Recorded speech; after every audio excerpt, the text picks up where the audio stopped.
इन साथियों, अभी हम लोग उपस्थित हैं एग्जाम टूर चैनल पर और आप देख रहे हैं छात्र नेता दिलीप जी हैं। इनसे चर्चा करेंगे कि 29 तारीख का जो आंदोलन हुआ उसका क्या परिणाम आया, क्या होगा, आगे क्या क्या होगा। चूंकि ये मीटिंग में गए थे, सब चीज मिले तो आपको विस्तृत जानकारी यहाँ पे देंगे। आपका स्वागत है एग्जाम टूर जी, पर। बहुत बहुत धन्यवाद। सभी बच्चे लोगों का लगातार कमेंट आ रहा था कि क्या परिणाम हुआ आंदोलन का, क्या हुआ, थोड़ा दिलीप जी से चर्चा कीजिए। तो क्या हुआ, थोड़ा सा बताइए। देखिए, अभी तो हम लोग बात रखे थे, मुख्यमंत्री जी आवास का घेराव भी किए, वहाँ धरना भी दिए। उसके बाद पहली बार इतिहास में पहली हुआ। बार पहली बार इतिहास में हुआ है कि मुख्यमंत्री आवास को घेर लिया गया, धरना दिया गया। और बिहार में ही नहीं, हमको लगता है पूरे इंडिया में पहली बार इस तरह की हाँ, घटना हुई है, और वो भी पूरी तरह से शांतिपूर्वक हुआ। शांतिपूर्ण। तो हम लोग सिर्फ सरकार तक अपनी बात पहुंचाना चाह रहे थे, ऐसा नहीं कि हमारा कोई गलत इरादा था उसके पीछे। जब हम लोगों से कोई अधिकारी मिलने तक नहीं आए बीपीएससी ऑफिस के आगे, तब हम लोग को जाना पड़ा वहाँ, और मुख्य सचिव से वार्ता कराई गई। तो उन्होंने जो आश्वासन दिया था कि सरकार तक बात पहुंचाएंगे, तब उन्होंने पहुंचाई कि नहीं पहुंचाई तो हम नहीं जान रहे, लेकिन हम इंतजार करते हैं कल तक। अगर नहीं आया, सकारात्मक कुछ पहल सरकार की तरफ से नहीं किया गया, तो फिर हम लोग अगले सप्ताह, हो सकता है बुधवार को हम लोग फिर आंदोलन करें। बुधवार। बुधवार को हम लोग आंदोलन करेंगे, रुकने वाले हम लोग नहीं है, क्योंकि ये लाखों युवाओं के भविष्य से खिलवाड़ किया जा रहा है एक तरह से। तो हो सकता है बुधवार को, हो सकता है मंगलवार को ही करें, हाँ, कभी करें। कंफर्म नहीं है डेट, लेकिन अगला सप्ताह हम लोग आंदोलन निश्चित रूप से करेंगे। और नहीं तो सरकार इसमें एक्शन ले और जो मांग है हम लोग का, उस मांग को पूरा करें। युवाओं हमेशा, छात्र नेता हो या युवा हो या यूथ हो या बिहार के कोई भी व्यक्ति, उनको विश्वास होता है कि मुख्यमंत्री जी एक्शन लेंगे। क्या आपको उम्मीद है कि माननीय मुख्यमंत्री जी इस पर एक्शन ले लेंगे? देखिए, हमें अभी तक उम्मीद है, जिस तरह से उन्होंने परसेंटाइल पे एक्शन लिया, उस तरह से इस पे भी एक्शन ले। अगर नहीं लिया गया एक्शन, तो फिर हम लोग आंदोलन करने के लिए मजबूर हो जाएंगे। उसके बाद नीतीश कुमार जी पर से हम लोग का भरोसा हमेशा के लिए उठ जाएगा। हमेशा के लिए। अभी तक भरोसा कर रहे हैं, लेकिन जब इस मामले में वो हस्तक्षेप नहीं करेंगे, छात्रों को न्याय नहीं दिलाएंगे, तो फिर भरोसा उठ जाएगा। 10-15 मिनट बातचीत हुई सुभानी जी से, क्या क्या बात हुई, थोड़ा सा बता सकते हैं छात्रों को?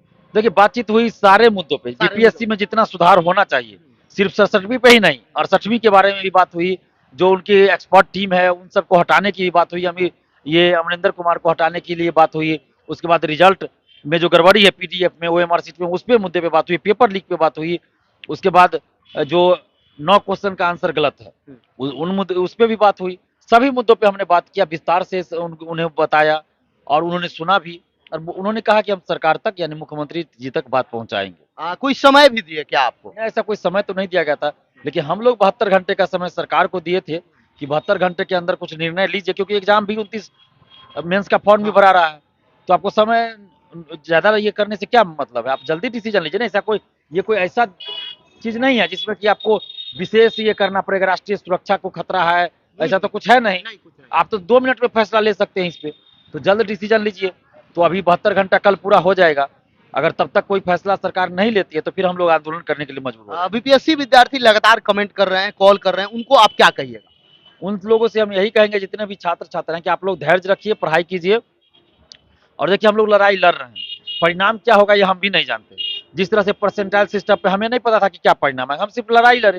पेपर लीक हुआ, उसके खिलाफ भी हम लड़ाई लड़े, तो अभी भी हम लड़ाई लड़ रहे हैं। और जैसे कुछ लोग कमेंट भी करते हैं या फोन करते हैं कोर्ट के बारे में, तो जिनको अगर कोर्ट जाने की इच्छा हो, जा सकते हैं, हमने मना नहीं किया है, पहले भी मना नहीं किए थे, आज भी हम मना नहीं कर रहे। ये आपकी इच्छा है, अगर आप कोर्ट जाना चाहते हैं जाइए, लेकिन हमको कहिएगा कि हम कोर्ट में जाएं, आगे हो, लीड करें, तो ये नहीं होगा। क्योंकि कोर्ट में आपको वकील केस लड़ेगा, हम केस नहीं लड़ेंगे। आंदोलन में जमीन पे लड़ना है तो उसमें चाहिए कोई लीड करने वाला, तो वहाँ चलिए हम आपके लिए लड़ते हैं, लेकिन कोर्ट में तो हम नहीं लड़ सकते हैं ना, वकील लड़ेगा। तो आपको अगर जाना भी हो कोर्ट, तो कोई अच्छा वकील रख के आप जा सकते हैं, अपना ग्रुप बनाइए, आप जा सकते हैं, इसमें कोई मुझे ऐतराज भी नहीं है। एक बात बताइए, बहुत बार बहुत लोग आपको कमेंट भी करते हैं, बहुत लोग फोन भी करते हैं, बहुत लोग धमकाते भी हैं, इतना एनर्जी आपके पास कहाँ से आता है? देखिए, एनर्जी सच्चाई के लिए लड़ते लड़ते आ गया है, और ये जो लाखों छात्रों का जो भरोसा हम पे है, विश्वास है, उसके चलते ये समझिए कि अंदर से एक एनर्जी आ जाता है कि नहीं, लाखों स्टूडेंट्स हमारे साथ है। ये जरूरी नहीं कि आंदोलन में 10,000 आते हैं तो 10,000 ही हैं। सोशल साइट पे देखिए, उसके बाद अंतरात्मा से जुड़े हुए हैं, नैतिक समर्थन मिल रहा है, तो लाखों स्टूडेंट्स का समर्थन है हमारे पास। तो वो जो है हमें शक्ति देता है, और वही शक्ति हमारे अंदर काम करता है, और इतनी निर्भीकता के साथ, निडरता के साथ हम लड़ पाते हैं। और सबसे बड़ी बात कि हम सच्चाई के लिए लड़ रहे हैं, सच्चाई के साथ काम करते, ईमानदारी से काम करते, इसलिए हमें कोई डर नहीं लगता है। एक प्रश्न और है, ये लास्ट प्रश्न होगा। आप बताइए, सभी आयोग को देखा जाए, बिहार में जितने भी आयोग हैं लगभग, वह दरोगा बहाली का हो या बीएसएससी इंटर लेवल या ग्रेजुएट कोई भी हो या बीपीएससी हो, सभी में कमोबेश यही स्थिति है। तो उसको लेकर कोई एक पहल क्यों नहीं कर रहे हैं? देखिए, पहल सरकार को निश्चित रूप से करनी चाहिए। हमने 2 मार्च 2022 से नालंदा से इसकी शुरुआत की थी, शिक्षा सुधार रोजगार अभियान, जिसमें हमारा 12 सूत्री डिमांड था, उसमें सारा डिमांड था। वो आंदोलन कहाँ तक पहुंचा आपका? आंदोलन 4 जिला में हुआ, लेकिन उसके बाद आर्थिक प्रॉब्लम आई, जिससे आने-जाने में खर्च होता है, बहुत बैनर, पोस्टर, पंपलेट इस सब में, तो उसके बाद हमें स्थगित करना पड़ गया उस चीज़ को, क्योंकि हमारे पास पैसा नहीं था, कोई मदद करने वाला भी नहीं था। उसके बाद पेपर लीक की घटना हो गई बीपीएससी में, तो उसके बाद इधर बीपीएससी का ही मुद्दा इतना ये हो गया कि इसी में हम रह गए, बीपीएससी में ही। तो इसलिए वो चीज़ अभी नहीं कर पाए, लेकिन पारदर्शिता के मुद्दे पे हम बराबर आवाज़ उठा रहे हैं। बीएसएससी ऑफिस जाकर भी हमने इस चीज़ को रखा था, डिमांड को रखा था। क्योंकि आप एक विद्यार्थी नहीं, युवाओं का उम्मीद बन चुके हो, वह मैट्रिक करते हो, इंटर करते हो या ग्रेजुएशन करते हो। क्योंकि ग्रेजुएशन में आप चले जाइए तो कई एक साल लेट किया जाता है, 5-5 साल पर दिया जाता है, 6-6 साल पर दिया जाता है। तो उस मुहिम को आप फिर कब चालू कर रहे हैं? देखिए, ये मुहिम हमारा लगातार जारी है। हर दिन सड़क पे आंदोलन तो नहीं हो सकता। सोशल साइट्स के माध्यम से, मीडिया के माध्यम से, विभिन्न जो चैनल है, यूट्यूब हो या और भी सोशल साइट्स हैं, या प्रिंट मीडिया हो, इलेक्ट्रॉनिक मीडिया हो, इसके माध्यम से भी आवाज़ उठा रहे हैं।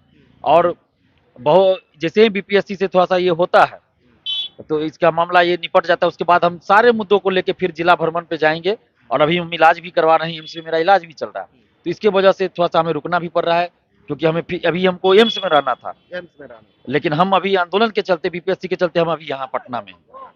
देखिए, इनका इलाज चल रहा है, फिर भी आप सबके लिए ये काम कर रहे हैं। तो आप सबका भी जिम्मेवारी समय देने के लिए बहुत-बहुत जी, धन्यवाद। बहुत-बहुत धन्यवाद। जय हिंद, जय भारत, जय युवा। चैनल को जरूर सब्सक्राइब करें।